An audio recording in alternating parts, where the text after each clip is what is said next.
लगता है कि अब मार्वल वाले वर्ल्ड वॉर हल्क ला के रहेंगे।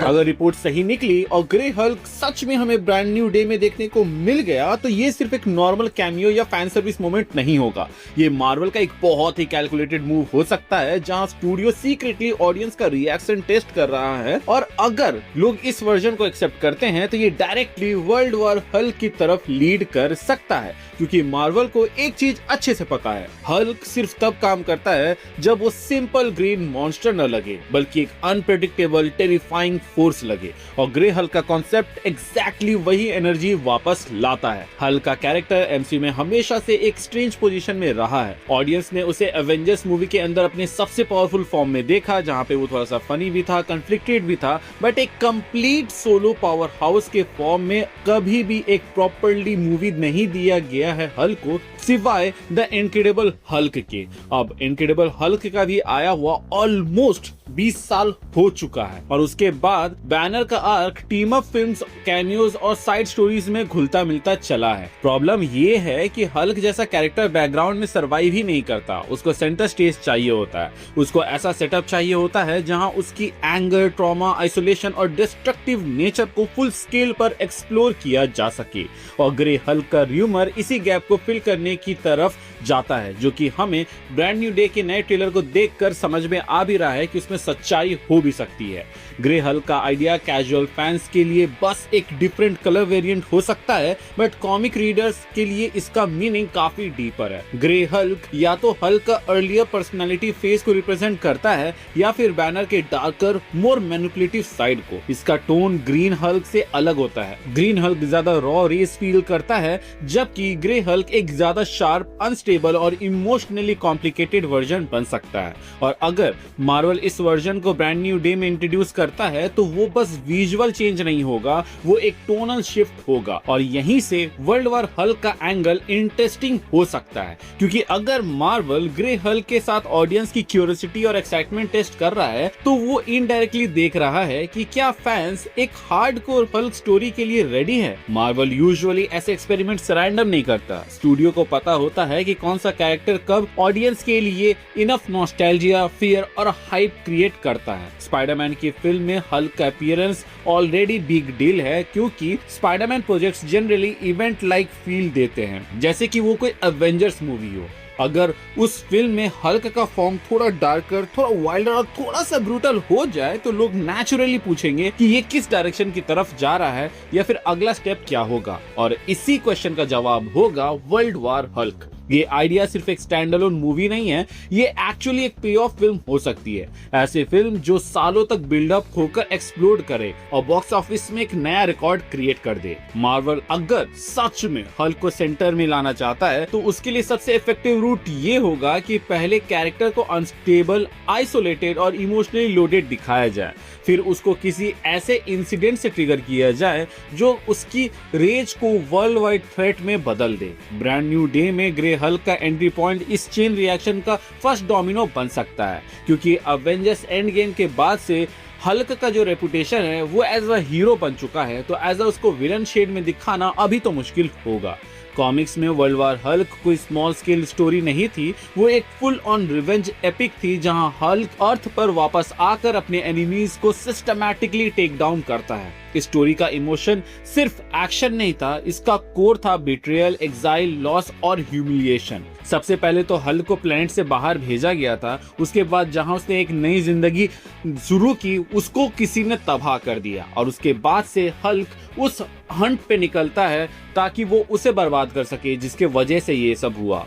और इस पेन को एक कैटास्ट्रोफिक फोर्स की तरह अगर एमसीयू में अडेप्ट किया जाए तो काफी अच्छे से दिखाया जा सकता है। एमसीयू के अंदर ऑलरेडी ऐसे ब्रेड क्रम्स मौजूद है जो हल्क स्टोरी को फ्यूचर में सीधा एक मेजर कॉन्फ्लिक्ट में पुश कर सकते हैं। स्कार का इंट्रोडक्शन, रेड हल्क का प्रेजेंस, बैनर का शिफ्टिंग आइडेंटिटी और मल्टीवर्स का ग्रोइंग केओस, ये सब मिलके एक ऐसा प्लेग्राउंड क्रिएट कर रहे हैं जहां हमें मल्टीपल हल्क्स देखने को मिल सकते हैं सीक्रेट वॉर्स या फिर बैटल वर्ल्ड के अंदर। और अगर वहां पर हमें ये देखने को मिल गया तो एक world war Hulk style event भी बन सकता है, जहां पे अलग अलग हल्क के वेरिएंट्स एक दूसरे से लड़े। यहाँ पे मैस्ट्रो का एंगल भी बहुत इंपॉर्टेंट हो सकता है, जो दिमाग लगाकर इसमें विजय प्राप्ति करे, क्योंकि मैस्ट्रो कॉमिक्स में ब्रूस बैनर का फ्यूचर डार्कर एंड पॉइंट है। वो सिर्फ एक स्ट्रॉन्ग हल्क नहीं है, बल्कि एक ऐसा बैनर है जिसने जीनियस, क्रुएल्टी, सर्वाइवल इंस्टिंक्ट और इमोशनल डीके सब मिक्स हो चुके हैं। वो एक ऐसा थ्रेट है जो डॉक्टर डूम तक को चैलेंज कर दिया है, और हम लोगों को पता है कि डॉक्टर डूम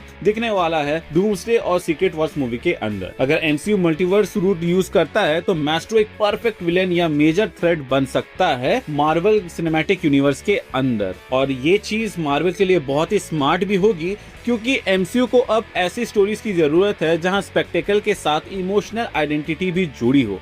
सिर्फ मल्टीवर्स का केओस यहाँ काम नहीं करने वाला। ऑडियंस अब कैरेक्टर पे ऑफ देखना चाहती है। इतने सालों से एक अवेंजर्स मूवी नहीं मिली है, जिसके वजह से हम ऑलरेडी काफी ज्यादा फ्रस्ट्रेटेड हैं। लेकिन हल्क का अगर वर्ल्ड वॉर हल्क देखने को मिल जाए, या फिर मैस्ट्रो की कहानी को अडेप्ट किया जाए, या फिर हमें उसका कुछ एक साइड आर्क भी बैटल वर्ल्ड या भी सीक्रेट वॉर्स में देखने को मिल जाए, तो मजा आ जाएगा। स्पाइडरमैन की फिल्म में हल्क को ऐड करना भी एक्सीडेंटल नहीं लगता। स्पाइडरमैन प्रोजेक्ट्स जनरली मार्वल के लिए इमोशनल गेटअवे की तरह काम करते हैं, जहां ऑडियंस स्पाइडी के through high stakes MCU ideas को इजीली डाइजेस्ट करती है। अगर स्पाइडरमैन को एक रग्ड ग्रे सैवेज हल्क के अगेंस्ट या उसके साथ लड़ता हुआ दिखा दिया जाए, तो इससे दोनों कैरेक्टर का कॉन्ट्रास्ट और भी ज्यादा स्ट्रॉन्ग हो जाएगा। पीटर पार्कर का लाइटर स्ट्रीट लेवल एनर्जी और हल्क का मैसिव डिस्ट्रक्टिव एनर्जी एक साथ आते ही फिल्म ऑटोमेटिकली इवेंट टेरिटरीज में चली जाएगी, जहां से एक नई इवेंट स्टार्ट हो सकती है। और अगर मार्वल यहीं से हल्क की डार्कर आइडेंटिटी को नॉर्मलाइज करे, तो फ्यूचर सोलो मूवी देखने को मिल सकता है जहां पे हल्क एज अ विलन दिखे।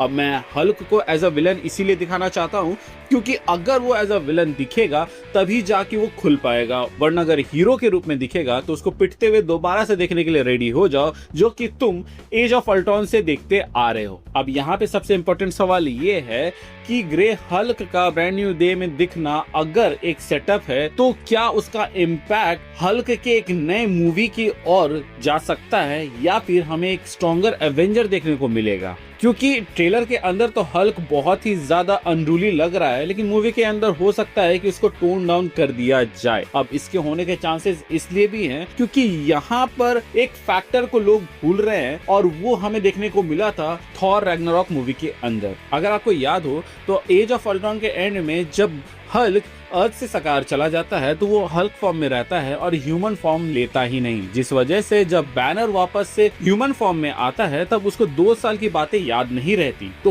हो सकता है कि जो अनरूली बिहेवियर हमें देखने को मिल रहा है बैनर का ब्रांड न्यू डे के ट्रेलर के अंदर, हो सकता है कि ये अनरूली बिहेवियर इसलिए है क्योंकि जो हल्क का पर्सोना है वो अभी भी एंड गेम वाले टाइम में अटका हुआ है, और उसको लग रहा है कि यहाँ पे एक वॉर चल रहा है जिसमें उसको कंट्रीब्यूट करना है, और इसीलिए वो इतना रैम्पेज कर रहा है। और स्पाइडरमैन यहाँ पर उसको शांत करके उसके ऊपर कंट्रोल पाएगा, या फिर उसको वही टेक पहना देगा जिसके मदद से बैनर हल्क को इतने समय से कंट्रोल करके रखा हुआ था। जो भी हो, वर्ल्ड वॉर हल्क का बिगेस्ट स्ट्रेंथ तो वही है जो एमसीयू में अब तक का हल्क को प्रॉपर्ली डिफाइन नहीं कर पाई, और वो है किल विथ आइडेंटिटी। सिर्फ डिस्ट्रक्शन नहीं, बल्कि डिस्ट्रक्शन के पीछे रीजन होना चाहिए। अगर हल्क स्मैश कर रहा है तो उसके पीछे सही कारण होना चाहिए, ना कि बस बेधड़क मारे जा रहा है। क्योंकि अब हमें बेधड़क मार से उतना मजा नहीं आता जितना मजा किसी रीजन के साथ फाइट को देखने में आता है। आपका क्या कहना है इस चीज के ऊपर, आप हमें कमेंट सेक्शन में जरूर बताइएगा।